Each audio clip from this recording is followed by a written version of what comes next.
సునాదస్వరము జనవరి 15.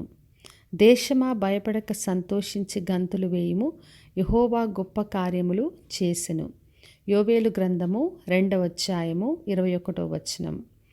మరి ఉపవాస ప్రార్థన ద్వారా జరిగే అద్భుత కార్యాలను గురించి ఈ గ్రంథంలో మనం ధ్యానిస్తున్నాం.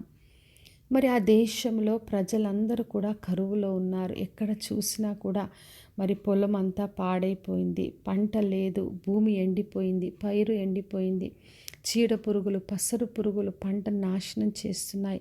పశువులకు మేత లేక అన్నీ ఎండిపోయిన స్థితిలో వాళ్ళు ఉన్నప్పుడు మరి ప్రజలందరూ కూడా ఉపవాస దినమును ప్రతిష్ఠించుకున్నారు.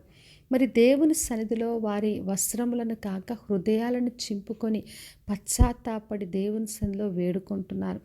ఆ సమయంలో దేవుడిస్తున్న గొప్ప వాగ్దానం ఇది. దేశమా భయపడక సంతోషించి గంతులు వేయుము, యెహోవా మరి గొప్ప కార్యములు చేసినని రాయబడింది.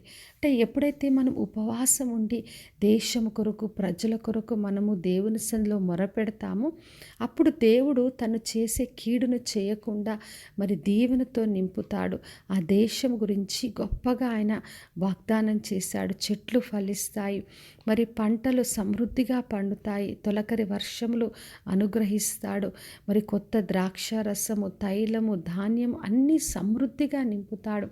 మరి కడుపారతిని తృప్తి పొందే విధంగా సంవత్సరాల పంటను అనుగ్రహిస్తానని ప్రభు వాగ్దానం చేస్తున్నాడు.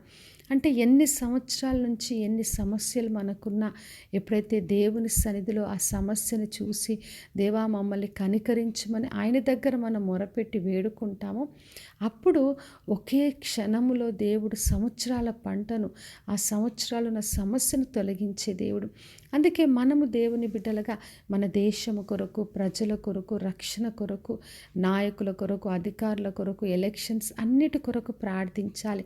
పంటలు చక్కగా పండాలన్నా, వర్షాలు సమస్య లేకుండా ఉండాలన్నా, ఏ కరువు ఏ ఇబ్బంది లేకుండా ఉండాలన్నా మనము దేవుని బిడ్డలుగా ప్రార్థించవలసిన వారమే ఉన్నాం. అందుకనే నా ప్రియ సహోదరి సహోదర, మరి ఏ పరిస్థితి ఉన్నా, మీరున్న ప్రదేశంలో ఎటువంటి స్థితి ఉన్నా ఉపవాస ప్రార్థనతో ప్రతిష్ఠించుకున్నప్పుడు దేవుడు తప్పక కనికరించి మన దేశమును, మన ప్రజల్ని రక్షిస్తాడు. కాబట్టి విశ్వాసంతో ఆయన ఇస్తున్న వాగ్దానాన్ని బట్టి మన దేశంలో గొప్ప కార్యాలు చూద్దాం, ప్రార్థన చేసుకుందాం. పరలోకమందున్న మా తండ్రి, మా దేవ, ఈరోజు ఇచ్చిన వాగ్దానం కొరకే వందనాలు. మా దేశమును భయపడక సంతోషించమంటున్న తండ్రి మీకు వందనాలు. దేవా, మా దేశంలో గొప్ప కార్యాలు జరిగించండి, ప్రజలందరినీ దీవించి ఆశీర్వదించండి. పంటలన్నీ చక్కగా పండుటకు, నాయకులు అధికారులు చక్కగా పరిపాలించుటకు ఎటువంటి సమస్య లేకుండా మా దేశంనంతా దీవించమని యేసు నామములో అడిగి వేడుకొంచున్నాను తండ్రి, ఆమెన్. ఈ శుభవచనము వినిచిన ప్రతి ఒక్కరి జీవితంలో నెరవేర్చబడునుగాక.